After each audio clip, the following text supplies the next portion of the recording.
안녕하세요. 개미드래큐 김보람입니다. 내 마녀가 신수를 부린다는 선물옵션 동시 만기일인데요. 프로그램에도 나오고 있지만 지수는 잘 버텨내고 있습니다. 오히려 더 강한데요. 2,000포인트라 3포인트 남짓 남겨두고 있는 상황입니다.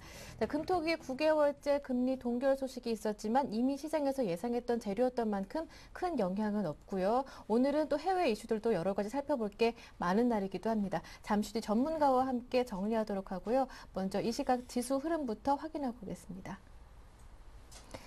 네, 오늘 코스피 지수 3일 동안 하락한 주가 나흘 만에 반등합니다. 장중 저점이 1978포인트였지만 대체로 오전장에서는 1980선 위에서 강보합권 유지하다가 12시 구간 지나면서 1990선 위쪽으로 올라왔는데요. 장중 고점이 1999포인트였습니다. 프로그램 쪽에서 현재 3,500억 원 정도 매도 물량 출회되고 있고 외국인도 1,300억 원 정도 팔고 있지만 오늘 기관 쪽에서 투신과 기금을 중심으로 700억 원 정도 매수하고 있고요. 개인이 좀 더 강하게 매수하고 있는데요. 1,800억 원 가까이 매수하면서 현재 지수를 뒷받침해주고 있는 상황입니다. 지수는 어제보다 14포인트 정도 올라와 있고요. 2,000포인트라 3포인트 난집 남겨놓고 있는 상황입니다. 이어서 코스닥도 확인합니다. 오후장 들어서며 코스피에 비해 안정적인 흐름을 꾸준하게 이어가고 있는데요. 수급 내용은 조금 비슷합니다. 개인 쪽에서 강하게 매수하고 있는데요. 100억 원 정도 사고 있고 기관은 현재 관망세로 돌아선 상황입니다. 2억 원 정도 팔고 있고요. 외국인은 30억 원 정도로 매도 물량은 제한되고 있습니다. 하지만 5일선과 20일선의 데드크로스가 발생한 상황에서 상승폭은 536포인트 정도로 정체되고 있는데요. 어제보다 4포인트 정도 올라와 있고요. 마지막으로 외환시장도 점검해 보겠습니다. 나흘 만에 다시 환율은 아래쪽으로 방향을 잡았습니다. 금통위에서 금리를 동결했지만 이미 예상했던 결과인 만큼 영향을 미치지 못하는 모습인데요. 환율은 1,120원대 초반에서 움직이다가 오후장 들어서면서 1,110원대 후반으로 내려온 상황입니다. 어제보다는 6원 40전 내려와 있고요. 정확히 1,118원 40전 가리키고 있습니다. 네, 먼저 이 시각 지수 흐름, 시장 흐름 한번 살펴봤고요. 잠시 뒤부터는 여러분의 종목 상담, 종목 고민을 저희가 해결해 드리겠습니다. 개미들의 종목 상담 참여하실 수 있는 방법 알려드릴게요. 무료 문자 번호 013-3366-0110번 열려 있습니다. 이 번호로 매수하신 종목명과 매수하신 가격, 비중까지 또 이 점이 궁금하다 좀 구체적으로 문자 보내주시고요. 한 종목만 고민이 아니신 분들, 포트폴리오 전반적인 점검을 원하시는 분들은 전문가와 직접 통화하실 수 있는데요. 전화번호 열어두겠습니다. 02-3153-2613번 함께 열어둡니다. 문자와 전화가 모두 다 안 되시는 분들은 샘플러스 홈페이지 와그락을 게시판도 이용해 보실 수가 있고요. 여러분의 많은 참여 기다리고 있는 동안에 먼저 이 시각 시장 좀 더 자세하게 전문가와 함께 분석해보고 올게요. 오늘은 우리투자증권 강남 대로지점에 길계선 부장 연결되어 있습니다. 부장님 안녕하세요.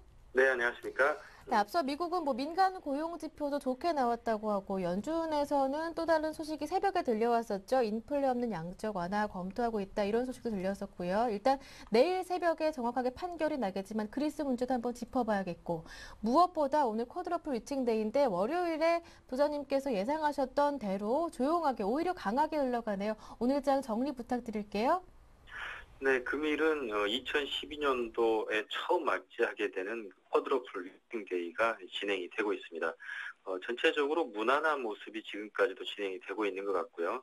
외국인의 매도와 선물, 현물 양쪽 매도에도 불구하고 전체적으로 양호한 면이 지금 나오고 있습니다. 물론 지금 리서치 기관 쪽에서는 전체적으로 프로그램 매도가 나올 가능성이 상당히 높기 때문에 실제적으로 한 4천억 정도의 물량이 대기 중인 것이 아니냐라고 분석들이 상당히 지배적입니다. 마지막 순간에 어떤 식으로 이제 방향성과 변동성이 가해질지는 아직은 정확히 예측은 할 수 없지만 시장이 충분히 감내할 수 있는 정도의 수준으로 완만하게 넘어갈 수 있을 것으로 전망을 하고 있습니다. 전체적으로는 7조 원대 전후에 달하는 프로그램 누적 순매수가 사실상 시장의 부담인 것은 맞는데요. 그동안 지켜와서 알겠지만은 전체적인 유동성의 주입 효과에 의한 상당히 강한 버팀목의 역할을 해주고 있기 때문에 이러한 부분들이 최근에 또 2월 29일 이후부터서 유럽중앙은행의 LTRO 2.0 버전이 또 시장의 유동성 주입 효과를 만들어내고 있습니다. 이런 것들을 감안하면 지금의 대기 중인 매수 어떤 물량들이 상당히 포진해 있는 상황에서 나오는 물량들에 대한 충분한 수급적인 소화가 가능할 것이다라고 전망을 하고 있고요. 하지만 물론 이제 이러한 완만한 무난한 상황이 넘어가고 난 이후에 후폭풍의 가능성도 남아는 있지만 그것은 상황이 종료된 이후에 고민해봐도 늦지 않을 것이라고 판단을 하고 있습니다. 이러한 전체적인 배경에 또 하나 추가적으로는 다소 이제 부담스러운 부분이 외국인의 매도가 3일 연속, 4일 연속 계속적으로 나오고 있는 부분들이 약간 부담이 되어지는데요. 이 부분은 좀 편하게 생각을 하셔야 될 것 같습니다.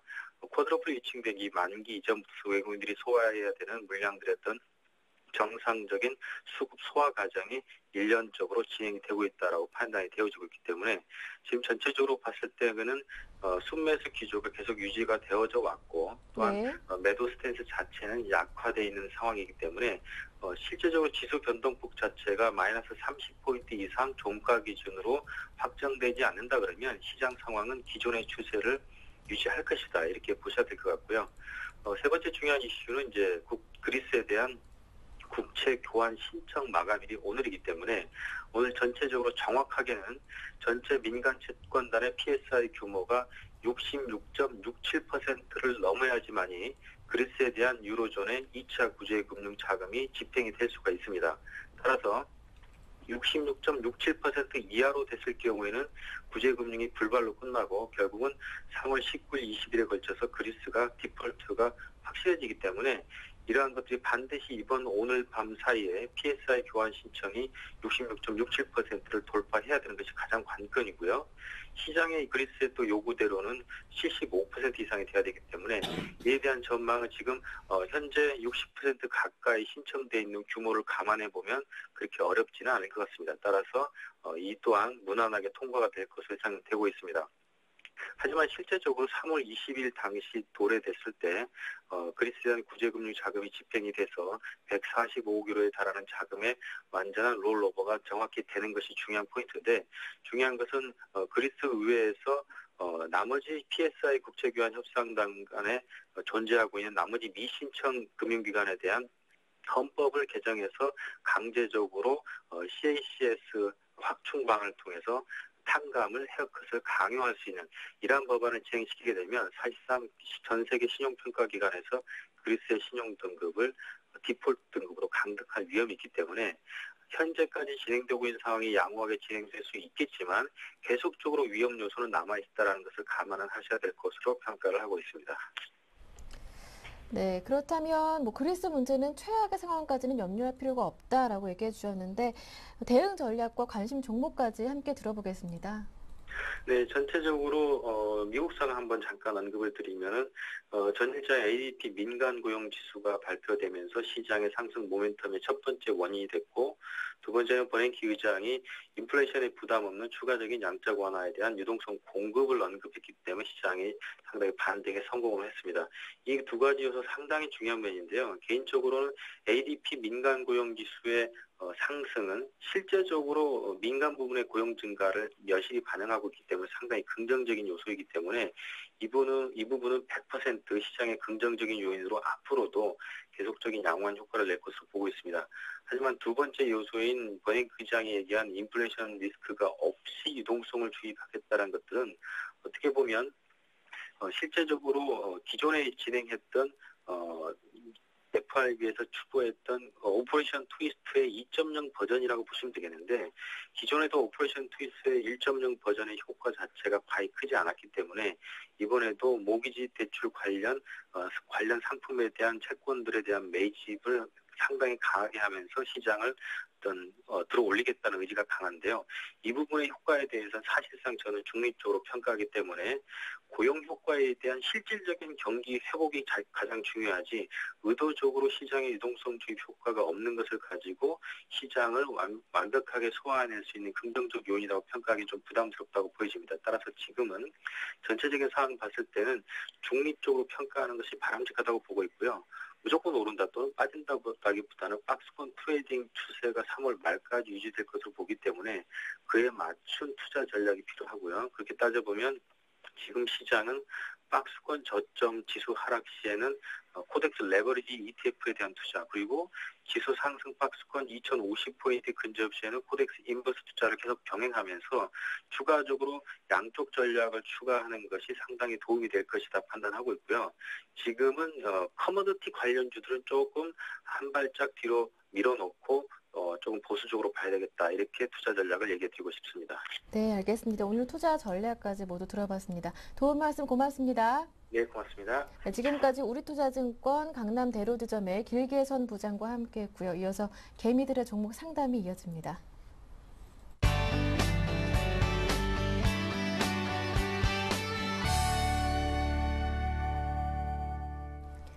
네, 개미들의 종목 상담, 목요일 상담 힘차게 출발해 보겠습니다. 두 분의 전문가 모셨는데요. YG인베스트 심규환 대표 그리고 우리투자증권 강남 S&G센터 정태근 전문가 모셨습니다. 두 분 안녕하세요. 안녕하십니까. 네, 반갑습니다. 네. 두 분의 전문가와 함께 오늘 상담 시작해 보겠습니다. 먼저 첫 번째 상담은 오늘도 마찬가지로 전화해 주신 분부터 만나보겠습니다. 안녕하세요. 네, 안녕하세요. 네, 안녕하세요. 반갑습니다. 시청자님 어제 문자 주셨던 분 맞죠? 아, 네, 맞습니다. 네, 대우증권 한 종목 보내주셨었는데 나머지 종목들은 또 어떤 종목인지 포트폴리오 전화 주셨으니까 다 상담해 드릴게요. 아, 예, 예, 감사합니다. 네. 저기 하나케미칼이요. 네. 27,650원에 15%고요. 예. 그 KB케미칼이 18,150원에 지금 5% 가지고 있거든요. 네, 네. 하나케미칼이랑 KB케미칼은 예. 지금 산지 한 일주일 안 됐거든요. 네. 근데 이제 대우증권이 좀 걱정이 됐어요. 예, 맞아요. 어제 제가 기억하기로는 매수하셨던 가격이 24,000원대 부근이었는데 정확하게 매수하신 가격과 비중 여쭤볼게요. 예, 24,700원에. 네. 근데 이게 조금 단가를 낮춰놓은 건데요. 네. 제 같은 경우는 유정까지 받아가지고 네. 일단 나머지 물량은 거의 한 60%는 정리를 했거든요. 예. 근데 지금 대우증권이 아직까지 이거 대우증권에서 40%가 지금 아직 한 남아 있어가지고. 네. 비중이 정확히 어떻게 되신다고요, 그러면? 네? 대우증권 비중이 얼만큼 되십니까? 35% 정도 돼요. 35%. 한화케미칼과 KP케미칼을 매수하신 지 한 일주일 정도밖에 되지 않은 종목이고요. 대우증권은 네네. 오래전부터 한번 비중도 한번 줄여주시고 했던 종목인데요. 예. 대우증권 궁금하셨던 부분이 지금 추가 매수도 가능할까요? 이 점이었어요. 어제 제가 기억하기로는 문자에서요. 네네. 네. 네. 대우증권을 좀 더 추가 매수하셨으면 했어요. 네, 알겠습니다. 옆에 정태근 전문가님 나와 계시는데요. 어제 네. 직접 통화해보고 싶다고 전문가님께서 직접 요청해 주셨으니까 한번 자세하게 상담 내용 들어보세요. 네, 알겠습니다. 네, 만나셨네요. 예. 네, 안녕하세요. 네, 전문가님 네, 반갑습니다. 안녕하세요. 제가 지금 네. 몸이 너무 안 좋은데, 예. 제가 이 약속 때문에 지금 제가 그 대탈 안 가고 제가 지금 남은 거예요. 그래서 이야. 아, 지금 예, 끝나고 너무 나면 저 감사합니다. 병원 가야 돼요, 지금. 예, 예. 그래가지고 이거 대우증권을 이렇게 짧게 얘기하기가 너무 힘들어가지고 제가 좀 그거 전화 달라고 말씀드린 거거든요. 네네. 그래서 이거는, 혹시 TV 같이 보고 계세요? 네. 아, 그러면 요거 물타기는 가능하세요. 가능한데, 자, 그 자세히 아셔야 될 부분이 증권사가 수익이 나온 부분이 수수료죠. 예, 예. 그러면은 개인들이 주식 투자를 많이 하거나 아니면은 거기 수수료가 발생했던 상품을 많이 팔아야 되겠죠. 그렇죠. 근데 지금 현재 대우증권도 수수료가 0.02로 이렇게 많이 인하가 됐잖아요. 네. 그리고 개인들 같은 경우 키움으로 그 매수를 많이 하고 매매를 많이 하고 그러면 이제 수수료에서 이제는 그 뭐라 해야 될까요? 매매 수수료에서 했던 그 수수료 발생은 좀 너무나 적겠죠. 네네. 그러면 이제 그 수수료 발생했을 만한 상품이 나와야 증권주는 갈 수가 있겠죠.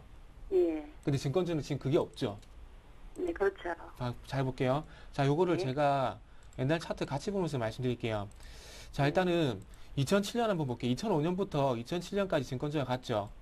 예. 그때 왜 갔는지 아시겠지만 말씀드려보면은 이때 펀드하고 시장이 상당히 좋았죠. 그 네. 주식 거래 상당히 많이 했죠. 예. 그러니까 수수료 많이 발생하죠. 펀드도 수수료 발생하고. 예. 그리고 난 뒤에 또 한번 볼게요. 2010년 그 후반기 있죠. 2010년. 그때는 또 어떤 거 있었을까요? 자문형 랩 있었죠. 랩. 그쵸? 이것도 수수료 발생되죠. 팔면은. 예.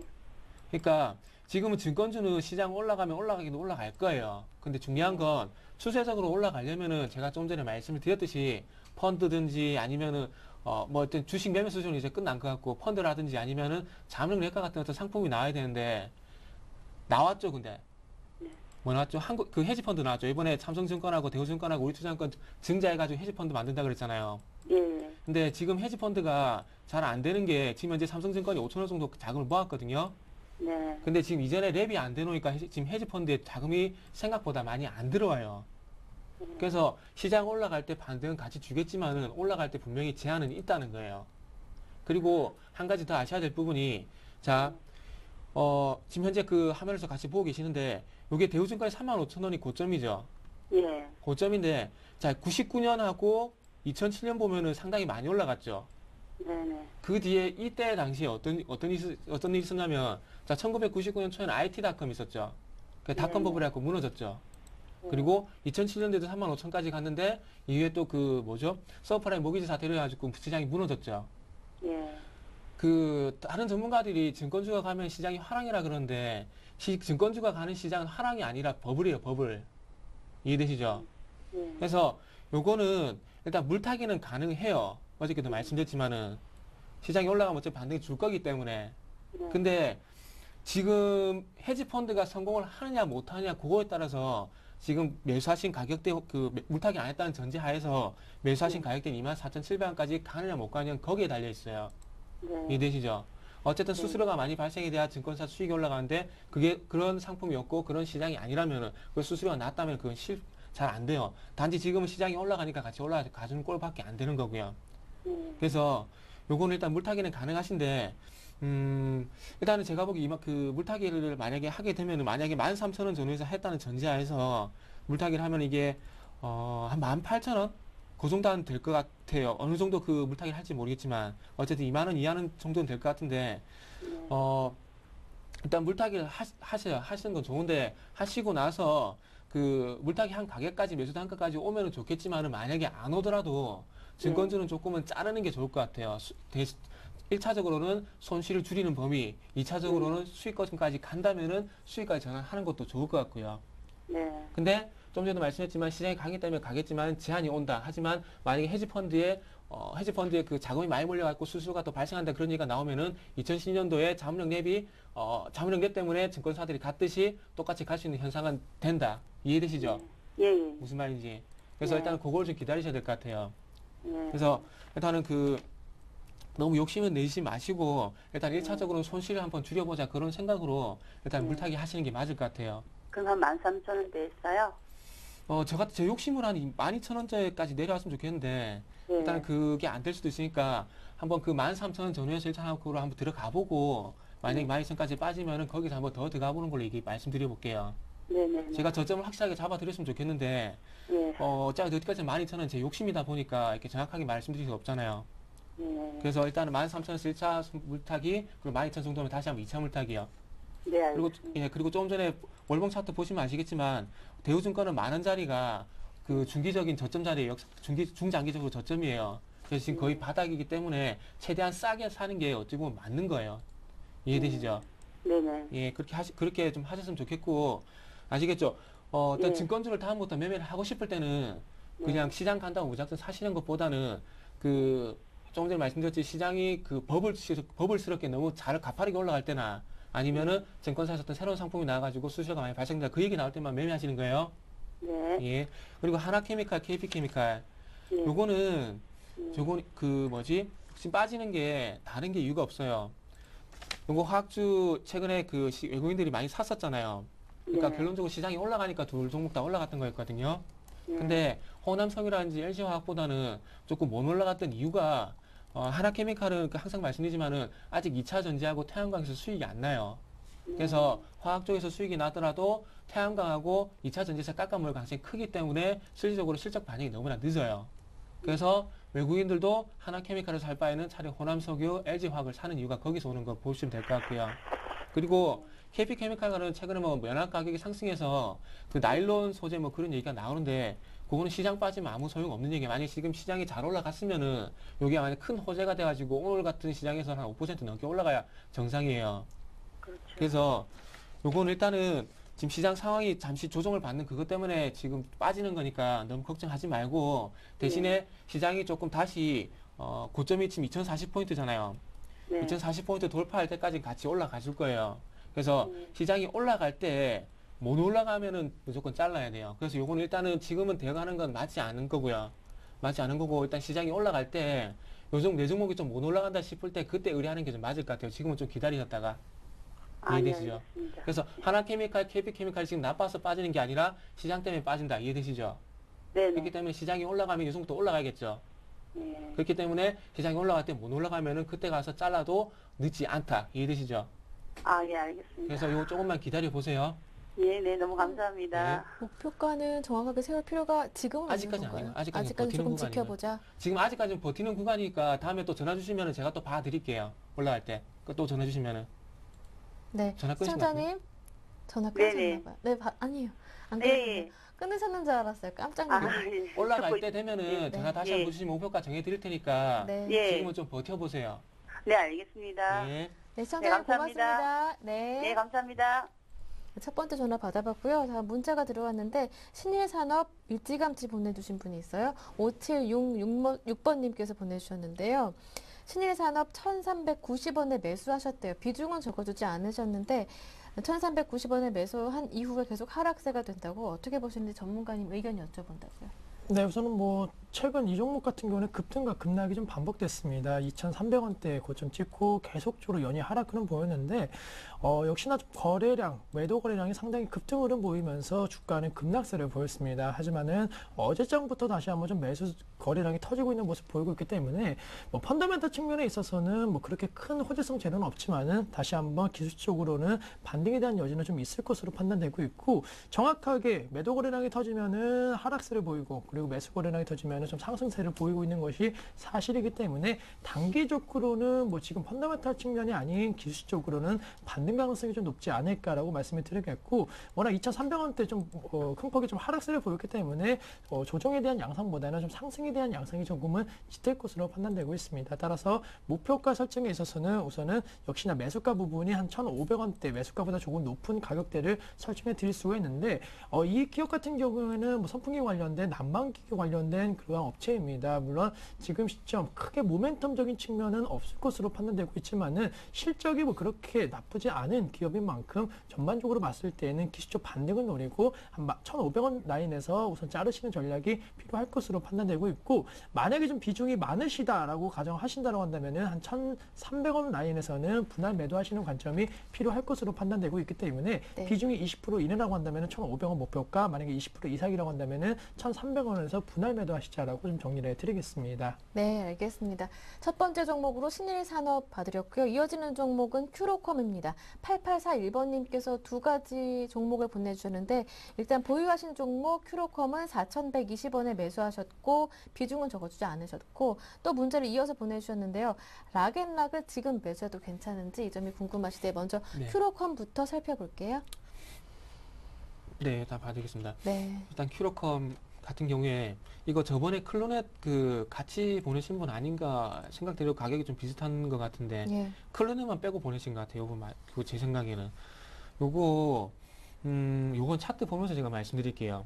요거는 그 차트를 보면서 말씀을 드려야 좀 이해가 될 것 같거든요. 자, 여기 717원이었어요. 717원이었는데 1차적으로 반등 왔던 이유가 그 지난번에도 말씀드렸지만은 미국에서 그 에이즈 백신에 대한 임상 허가가 날 것이란 그런 소식이 나오면서 허가가 날 것이다, 날 수 있을 것이다 그런 얘기 때문에 올라갔다가 그냥 횡보를 했어요. 그리고 난 다음에 다시 올라간 게 어떻게 됐습니까?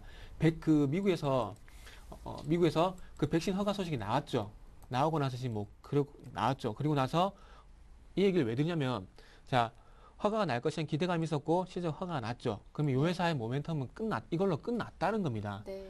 임상 허가가 끝났으면 그 백신에 대한 치료제가 나와야 이 종목은 다시 한번 갈 수가 있다는 겁니다. 자, 신약 개발 잘 보세요. 신약 개발 착수할 것이다. 착수하고 나서 개발하고 난 다음에 임상 허가가 날 것이다. 임상이 할 것이다. 임상이 될 것이다. 임상이 됐다. 그리고 난 다음에 뭐가 돼야 됩니까? 치료제가 나왔다. 요까지 나와야 되겠죠. 그러면은 요거는 이제는 치료제가 나올 것이다. 요 얘기가 나와야 되겠죠. 근데 거기 그만큼 보세요. 자, 작년 7월 달부터 올해 1월 달까지 지금 현재 이게 올라가려면 몇 개월 기다렸습니까? 한 6개월 넘게 기다렸죠. 예. 그러면은 최소한 치료제가 나올 것이다까지 그러면 최소한 요것도 6개월 넘게 더 걸릴 수도 있다는 겁니다. 예. 그래서 기다릴 수가 있다면은 가지고 계시고요. 그게 아니라 단기 반등 노리고 단기 차익되라고 생각하시면은 지금은 매도하시는 게 맞을 것 같습니다. 기다릴 수 있다. 치료제가 나올 것이다. 소식 기다리면서 기다릴 수 있다. 그러시면은 6개월 네. 정도 한번 기다릴 거 생각하시고 그게 아니고 못 기다리겠다 싶으면은 하시는 게 맞을 것 같아요. 예. 자, 그리고 락앤락 같은 경우에는 지금 현재 오늘 보면 아모레퍼시픽이라든지 그리고 또 뭐가 있죠? 제닉 같은 종목들 있죠. 그 지금 현재 양해가 지금 현재 개최가 되면서 어떤 얘기가 있냐면 지금 그 기초 산업보다는 조금 소비를 그 촉진시키는 그리고 그 우리나라처럼 너무 힘드네. 서민 그것처럼 일단은 뭐라 해야 될까요? 서민 안정 그 이명박 정권 들어오면서 서민 안정 많이 얘기했잖아요. 그래서 이번 양해에도 서민 안정에 대한 그런 얘기도 현재 좀 많이 하고 있는데 그것 때문에 지금 현재 그 제닉이라든지 그리고 아모레퍼시픽이 지금 그 내수주가 지금 가요. 중국에 진출한 기업들이. 근데 락앤락은 지금 못 가요. 중요한 것은. 근데 요거는 제가 가격을 짚어드린 것보다는 요 그 락앤락 지금 이제 수급을 보시면 될 것 같아요. 자, 수급을 보시면은 지금 요 종목이 수급에 부담이 되는 주체가 어디입니까? 요 빨간색 선이 외국인인데 지금 이제 외국인이 현재 외국인 매도를 계속하면서 부담이 되고 있거든요. 그래서 요 외국인들이 매수로 전환이 되면은 그때 가서 매수 타임을 한번 잡아보시는 게 좋을 것 같아요. 지금 외국인들이 어디까지 어느 가격까지 매도할지 모르겠지만은 지금 뭐 여기 3만 원 가격대에서 여기 지지를 받으면 매수한다. 이건 제 의미가 없을 것 같아요. 그래서 차라리 수급 동향을 보고 계시다가 외국인들이 매수로 전환이 될 때 그때 다시 한번 의뢰를 주시든지 아니면 매수 다시 전환이 될 때 한번 그때 타이밍을 잡아 보시는 게 더 좋지 않겠나. 제가 잡아드린 것보다는 그네들이 어차피 종목을 올릴 거기 때문에 그들이 조금 매수로 전환이 될 때 그때 한번 생각해 보시는 게 좋을 것 같습니다. 예, 몸이 많이 불편하신데도 아프신데도 꼼꼼하게 상담해 드렸습니다. 락앤락과 큐로컴 살펴봤고요. 이어지는 종목은 동국 실업 보내주신 분인데요. 0116번님께서 동국 실업 보내주셨습니다. 2,000원에 매수하셨고 비중이 30%인데 앞으로의 전망이 궁금하고 외국인 기관의 매매 동향 어떤가요? 수급 상황 궁금합니다 하십니다. 네. 우선은 뭐 동국실업 같은 경우에는 외국인과 기관 조금 좀 엇갈리면서 외국인이 사면은 기관이 팔고 기관이 사면 외국인이 파는 그런 형태로서 조금은 좀 일관성이 없는 그런 형태의 현재 수급 상황을 보이고 있다라고 먼저 정리를 드릴 수가 있겠고 전망 자체는 뭐 상당히 좋습니다. 동국실업 같은 경우는 다 아시겠지만은 현대 기아차 자동차 부품 업체로서의 뭐 여러 가지 기대감 높은 것이 사실이고 뭐 주가 역시나 다른 부품 업체 대비해서 상대적으로 그동안 좀 강세 흐름을 이어갔습니다. 그만큼의 실적 모멘텀도 좀 작용하고 있는 기업인 만큼 최근에 주가가 2,600원대에서 뭐 2,300원대까지 내려오는 모습 보였지만은 아직까지는 그래도 견조한 흐름 보이고 있고 무엇보다도 긍정적일 수가 있는 게 한 2,250원 라인 지지 라인이 현재는 좀 강하게 지지 라인이 형성이 되고 있는 만큼 자동차 업종 오늘 같은 경우에는 기아차가 상승을 하고 있고 뭐 현대차 같은 경우에는 소폭 상승 흐름 보이고 있는데 재차적으로 이 자동차에 대한 기대감 높아진다라고 한다면은 동국실업 같은 종목군들도 빠르게 반등폭 확대될 수 있을 것으로 판단되고 있기 때문에 우선은 이 종목에 대해서는 충분히 더 수익을 보고 나오시는 관점에서 대응 전략을 짜자라고 정리해 드릴 수가 있겠고 이 종목에 대해서 목표가를 설정해 드린다라고 한다면은 기간에 따라서 조금 달라질 수 있을 것으로 판단되고 있습니다. 만약에 기간을 좀 짧게 잡으신다라고 한다면은 다시 한번 신고가 경신 이후에 2,700원 라인을 제시해 드릴 수가 있겠고 뭐 한미 FTA 관련된 이슈나 뭐 이런 거 계속적으로 좀 수익 기대감이 높아질 수 있겠다라고 생각하시면서 중장기적으로 가져간다라고 한다면은 약 2,800원대까지의 목표 주가는 형성 가능할 것으로 판단되고 있기 때문에 우선은 한 2,700원과 2,800원 사이에서는 우선 정리하시는 전략으로서 어느 정도는 좀 수익 보고 나오시는 관점 대응 전략 필요하지 않을까라고 말씀을 드리겠습니다. 네, 이렇게 동국실업까지 봐드렸고요. 오늘 최대한 많은 분들 상담해드리기 위해서 빠르게 저도 진행하도록 노력하겠습니다. 아직 문자 보내지 않으신 분들은요. 빠르게 무료 문자 번호 통해서 종목 상담 신청해 주시고요. 다 이어지는 종목은 6630번님께서 보내주셨습니다. 하이스틸 비중이 15% 매수하신 가격이 56,700원. 손절을 못했는데요. 앞으로 어쩌면 좋을까요? 매수가까지는 갈 수 있을까요? 하십니다. 걱정이 많으신데 이 종목도 익숙한데요. 며칠 전에 한번 봤던 종목 같아요. 오늘 조금 재방송 같네요. 조금 하는 것 같아가지고. 일단 이분 저 기억나요. 3월 6일 날 제가 요거 양음양 패턴 나올 수 있으니까 하나만 더 보고 반대를 못 주면 팔자고 말씀드렸었는데 그날 하셨는데 다시 한번 내려 주셨네요. 요거는 뭐 다른 설명 필요 없을 것 같아요. 거기서 부연 설명만 해도 될 것 같은데 이날 조금 5일선을 지지를 했다면 제 예상대로 어떤 양전 패턴이 나왔을 것 같은데 일단 5일선이 무너져가지고 제가 보기엔 반등이 안 나온 것 같아요. 자, 그 다음에 어쨌든 양봉이 나왔죠. 양봉이 나왔는데 자, 화면 좀 확대해서 볼게요. 화면 확대해서 보면은 자, 제 예상대로 만약에 이렇게 양봉이 나오고 요 음봉이 3월 6일 날 의뢰했던 요 음봉이 만약에 이 양봉과 마찬가지로 비슷하게 끝났으면은 다음날 양봉이 나왔듯이 이 양봉이 다시 나오면서 매수가에 팔 수 있었을 거예요. 근데 요 음봉이 일단 5일선 이탈했죠. 5일선 이탈하게 되면서 그 아래쪽에서 형성이 되다 보니까 이 양봉이 나오더라도 5일선이 도리어 장이 되면서 이렇게 미끌려 버린 겁니다. 그래서 제가 이게 5월선을 이탈할 가능성까지 제가 말씀을 드렸어야 되는데 그 부분까지 제가 말씀을 못 드린 건 제가 제 불찰인 것 같아요. 네. 그래서 요거는 일단 하이스틸 그 아시다시피 뭐 실적 상관없이 업황 상관없이 그 뭐죠? 그 뭐라 그러면 가스관이니까 맞다. 자꾸 제가 기억이 오락가락하네요. 그래서 가스관 때문에 가는 건데 일단 그 푸틴 그 얘기를 말씀 제가 드리면서 그 가스가 된 얘기가 한 번 정도 더 나올 수 있다고 말씀드렸는데 자, 근데 중요한 건 지금 어쨌든 단기적으로는 추세를 이탔기 때문에 파는 건 맞습니다. 파는 건 맞는데 제가 생각할 때 그냥 일단은 매도하시는 게 맞을 것 같거든요. 그래서 네. 1차적으로 이제 매도하시라는 의견을 먼저 말씀드릴게요. 왜? 그 제가 생각했던 그런 패턴대로 안 나왔고 그리고 지금 현재 추세가 단기적으로 이탈을 했습니다. 그렇다면 일단은 끊는 게 맞아요. 근데 그 앞으로 어떤 그 전망까지 물어보셨는데 이 전망이 그 가스관에 대한 얘기 한 번 정도 더 나올 수가 분명히 있어요. 분명히 나올 겁니다. 그래서 그거를 기대하려면은 어떤 가격 조정을 좀 더 받을 것을 감내를 해야 돼요. 네. 근데 그게 가지고 계시다 보면 너무 힘들 수가 있습니다. 분명히. 그렇기 때문에 일단은 가격 조정을 일단은 그 강매하시는 것보다는 지금 정도에서 자르고 난 다음에 다시 가스관 정도 가격대를 한번 짚어본다면은 일단 42,000원 이하에서 42,000원 이하 정도에서 다시 한번 매수해보는 쪽으로 하시는 게 좀 좋을 것 같습니다. 지금 가격 조정이 추가적으로 나올 게 좀 불가피해 보이기 때문에 그렇게 말씀드려 볼게요. 네, 일단 지금은 정리하시고 42,000원 부근에서 재도전하시는 전략이 좋을 것 같습니다. 네, 그 사이에 전화가 한 통화 더 들어왔는데요. 이어서 오늘의 두 번째 전화 받아보겠습니다. 안녕하세요. 네, 안녕하세요. 네, 시청자님 반갑습니다. 어디에서 전화 주셨나요? 예, 여기 인천인데요. 네, 인천. 오랜만에 네. 또 인천분 만나니까 굉장히 반갑습니다. 자, 어떤 종목들 보유 중이신가요? 저기 목소리가 너무 작게 들려가지고요. 제 목소리가요? 예, 조금 더 크게 말할까요? 예. 네, 알겠습니다. 어떤 종목 보유 중이신가요? 지금요, 저기, LG 디스플레이 하고요. 네, LG 전자하고, 네. 또 오늘 오르는 동국제강이요. 종목들이네요. 동국제강까지. 예, 이 세 종목 봐드릴까요? 예. 네, 알겠습니다. LG전자, LG 디스플레이, 동국제강 매수하신 가격과 비중은 어떻습니까? 예, LG 디스플레이는요, 네, 44,400원에 네. 30%를 갖고 있거든요. 예, 30% 비중으로 담고 계시고. 예. LG전자는요? 오늘 많이 LG 오르는데. 전자는 10만 3천원에, 네, 10%요. 비중 10%. 동국제강은 네, 어떻습니까?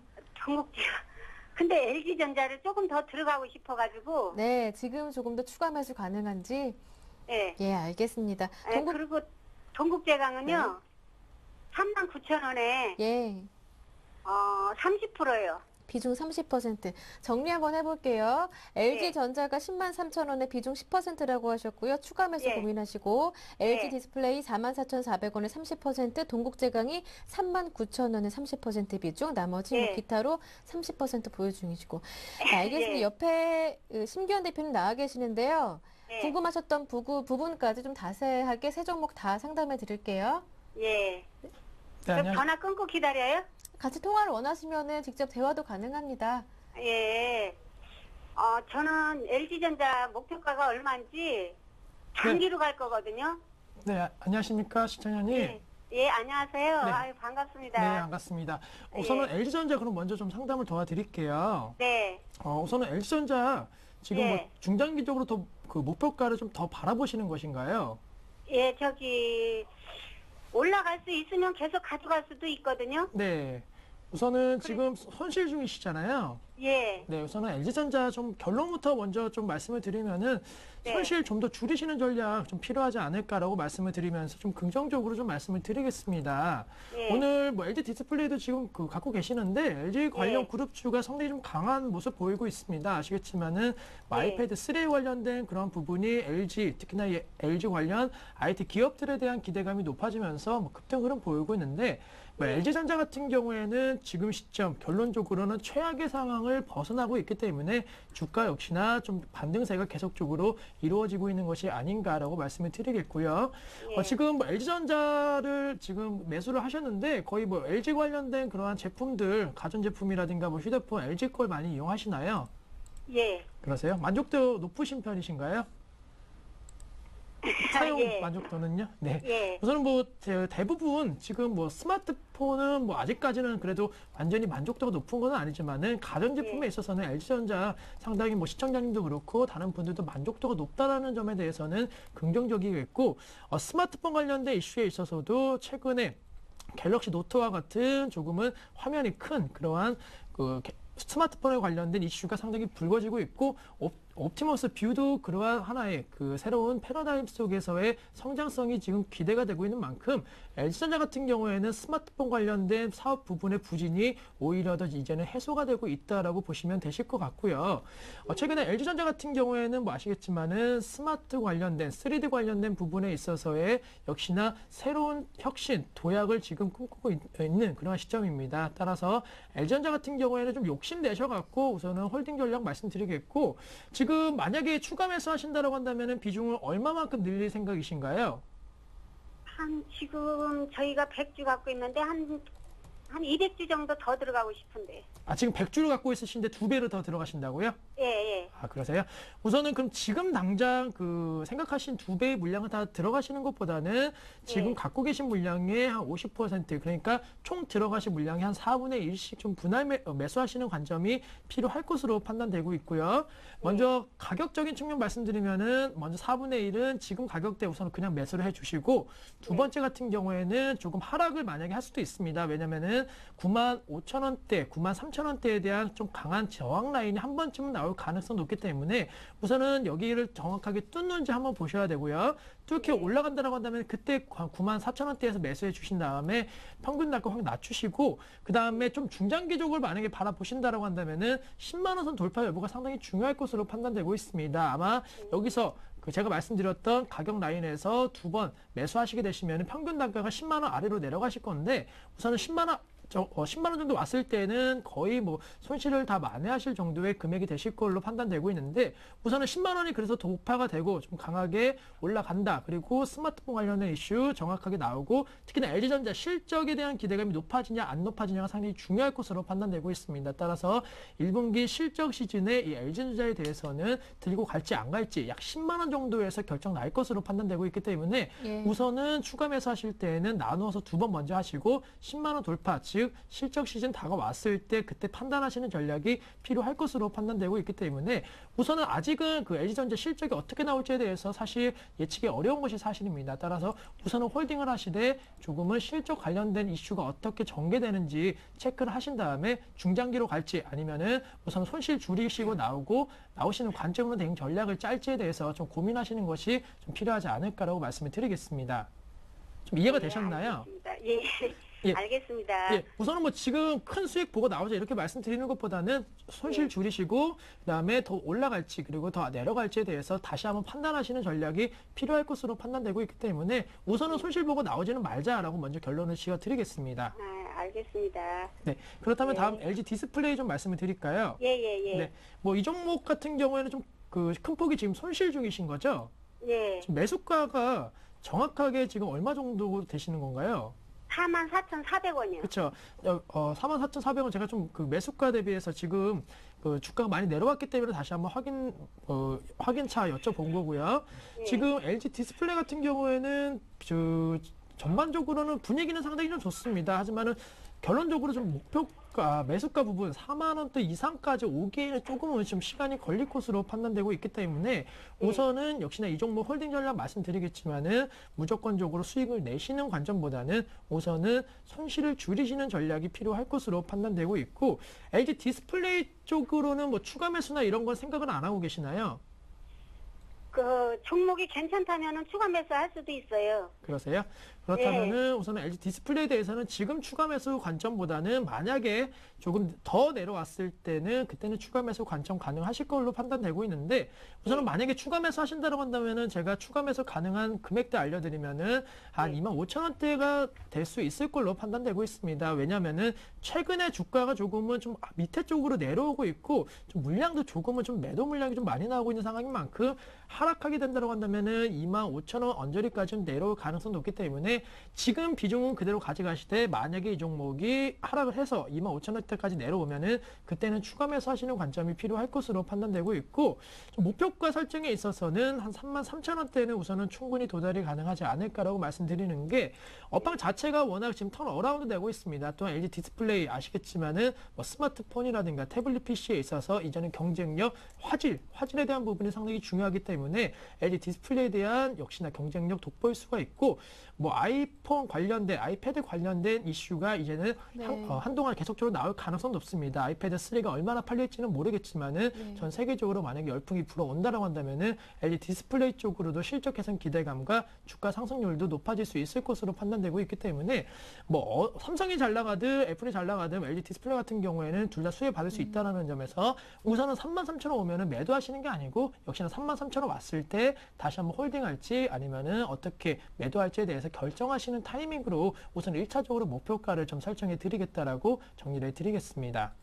예, 그러면 한 1차는 33,000원이고 또 2차 정도는 얼마까지 갈 수 있어요? 네, 우선은 만약에 그 시나리오 좀 짜드리면은 33,000원까지 왔는데 우리가 생각했던 것만큼 LG 디스플레이 뭐 흑자 전환이라든가 적자폭이 완전히 많이 줄어드는 모습 보였으면은 사실 주가는 4만 원대까지도 갈 수 있을 걸로 판단되고 있습니다. 이제는 LCD 관련된 그런 업체가 아니고 스마트 기기 관련된 업체로서 완전히 변모하고 있는 그런 시점이기 때문에 33,000원 부분 왔을 때 만약에 업황이라든가 그리고 실적이 좋아진다고 한다면은 그때는 4만 원 라인까지도 바라볼 수 있는 시점인 만큼 그때도 추가 매수 비중을 오히려 더 늘릴 수 있는 기회가 있을 것으로 판단되고 있기 때문에 우선은 욕심 내시는 것보다는 지금 비중 그대로 가져가시면서 내려오면은 추가 매수하고 또 실적이 완전히 좋아졌을 때 올라갈 때 더 추가 매수하시는 관점으로 좀 두 가지 시나리오를 말씀을 드리겠습니다.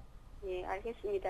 네, 우선 뭐 지금 당장 뭐 수익 보자 이렇게 말씀드릴 수가 없는 게 워낙 시청자님께서 아시겠지만 매수가 대비 좀 많이 떨어져 있기 때문에 뭐 섣불리 말씀드릴 수 없다라는 점을 좀 양해해 주시고 뭐 그렇다고 해서 종목이 안 좋은 건 아니니까 충분히 손실을 완전히 줄이실 수 있다라고 좀 먼저 말씀을 드릴게요. 예, 알겠습니다. 네, 그렇다면 동국제강에 대해서 좀 말씀을 드리면은 예. 동국제강도 좀 그 매수가 대비해서 좀 많이 떨어져 있습니다. 예. 네, 이 종목을 처음에 매수하셨을 때는 어떠한 점을 보고 매수해 주셨나요? 글쎄, 그 처음에 매수할 때는 그 주식이라는 걸 모르고서 그냥 네. 샀어요. 그랬는데 너무 고점에서 사가지고 그것도 조금 내려온 상태예요. 더 비싸게 샀었는데. 아, 그러세요? 지금 예. 네, 우선은 좀 3만 원대 이상에서 사신 걸로 말씀해 주셨는데 예, 예. 지금 24,000원대이기 때문에 좀 손실폭이 크십니다. 예. 지금 뭐 실례지만은 근데 이 세 종목 말고 다른 종목도 갖고 계신가요? 예, 기아차예요. 기아차세요? 그 비중은 예. 몇 프로신가요? 기아차 30%예요. 그럼 기아차는 수익 중이시죠? 예, 기아차는 수익 보고 있어요. 그렇죠. 그리고 결론적으로 말씀드리면 동국제강에 대해서는 좀 죄송하지만 우선은 좀 자르시는 전략이 필요하지 않을까라고 말씀을 드리는 게요. 네. 철강업종이 뭐 그렇게 지금 크게 수익이 좋아지고 있지는 않습니다. 사실 수익적인 측면, 뭐 EPS가 계속적으로 줄어든다 이런 얘기가 나오고 있기 때문에 동국제강을 비롯한 철강업종에 대한 업황이 그렇게 좋지는 않고 있고요.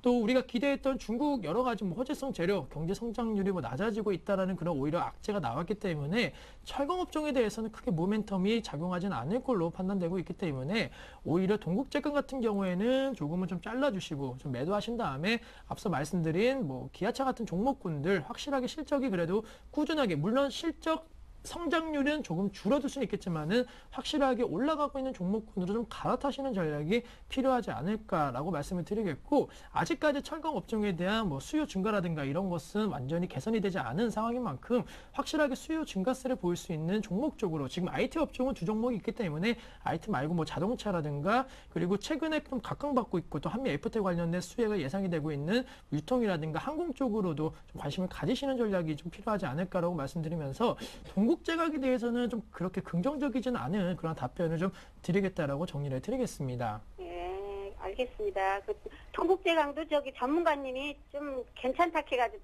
들어갔어요. 아, 그러셨어요? 그 예. 어떤 점을 보고 들어가시자라고 이렇게 말씀해 주셨나요? 예, 그때 그분이 어떻게 좋은 쪽으로 말씀하셔가지고 네. 그래서 들어갔어요. 아, 그러세요? 그리고 만약에 철강업종에 대해서 좀 관심이 있으시다라고 한다면은 뭐 다른 쪽으로 다른 종목 쪽으로도 좀 관심이 있습니다. 뭐 현대제철이라든가 현대하이스코 특히 다 자동차 관련된 그러한 업종 종목 쪽으로 좀 갈아타시는 전략이 좀 필요할 것으로 판단되고 있고 전반적으로 동국제강 같은 경우에는 뭐 업종 내 탑픽 종목으로 분류가 되기에는 조금은 좀 힘들기 때문에 뭐 그렇다고 낙심하실 필요는 없으시고요. 다른 뭐 성장률 높아지고 그다음에 주가 최근에 좀 많이 못 갔던 그런 종목분들을 갈아타시는 전략이 필요하지 않을까라고 말씀드리면서 우선은 단기적으로는 지금 1.2%대 상승 흐름 보이고 있기 때문에 동국제가 지금 자르지 마시고 한 27,000원 정도 올라왔을 때 그때 정리하시면서 조금 손절을 하자라고 좀 정리를 해드리겠습니다. 알겠습니다. 27,000원 선에서 팔아가지고 뭘로 들어가면 좋겠어요? 좀 알려주세요. 그걸로. 네, 우선은 뭐 27,000원까지 만약에 올라왔다라고 가정한다라고 한다면은 제가 말씀드렸던 대로 항공업종 쪽으로 유가가 좀 급등락이 보이고는 있지만은 그래도 지금 어느 정도는 좀 상승세가 주춤하고 있는 모습 보이고 있고 이란 쪽의 사태도 어느 정도 좀 완만하게 좀 해결 가능성이 높아진 만큼 항공주에 대해서 오히려 지금 갈아타시는 전략이 조금은 좀 좋지 않을까라고 말씀드리면서 동국 제강은 어느 정도 반등 시 다른 종목으로 갈아타시는 전략 그동안 조금은 좋았다가 어느 정도 악재가 나오면서 급락했던 종목 쪽으로 갈아타시는 전략이 오히려 더 좋지 않을까라고 말씀을 드리겠습니다. 알겠습니다. 네, 시청자님 오늘 전화 주셔서 고맙습니다. 예, 감사합니다. 네, 두 번째 전화 이렇게 받아봤고요. 아까 첫 번째 전화 받으셨던 분, 대우증권 보내주셨던 분께서 3389번님, 정태근 전문가님 너무 감사드린다고 빨리 나으시라고 보내주셨고요.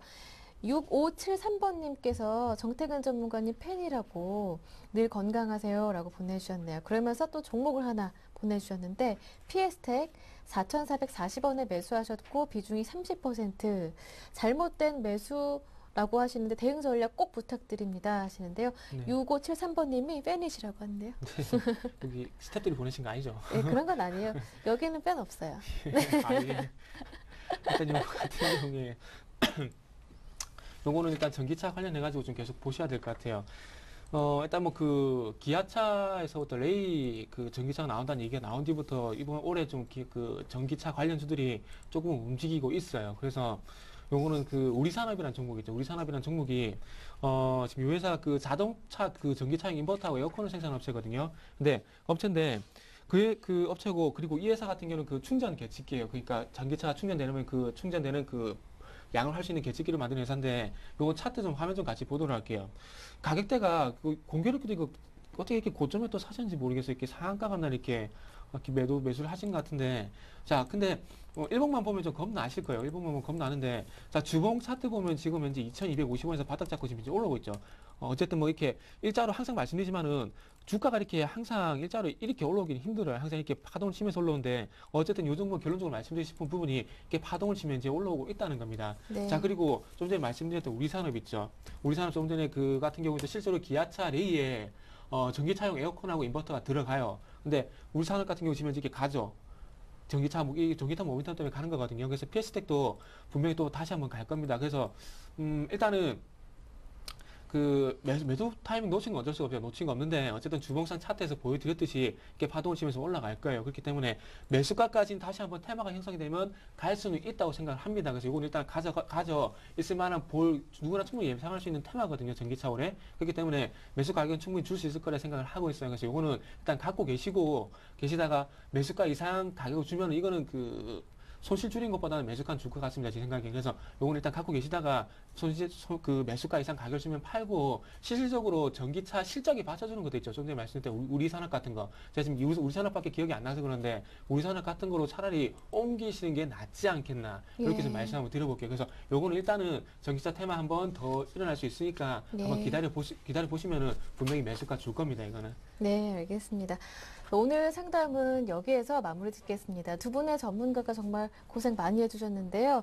오늘 YG인베스트 심규현 대표 그리고 우리투자증권 정태근 전문가와 함께했습니다. 두 분 수고 많으셨습니다. 고맙습니다. 감사합니다. 네, 지수가 그 사이에 2000포인트 갔다 왔는지는 모르겠는데요. 1999포인트 가리키고 있습니다. 이어지는 오늘장, 내일장 함께 하시면서 만기일 마무리 전략 그리고 금요일장 전략도 함께 해보시고요. 3월에 개편된 서울경제TV 홈페이지도 적극적으로 활용해 보시길 바랍니다. 여기에서 마무리 짓겠습니다. 함께 해주신 여러분 고맙습니다.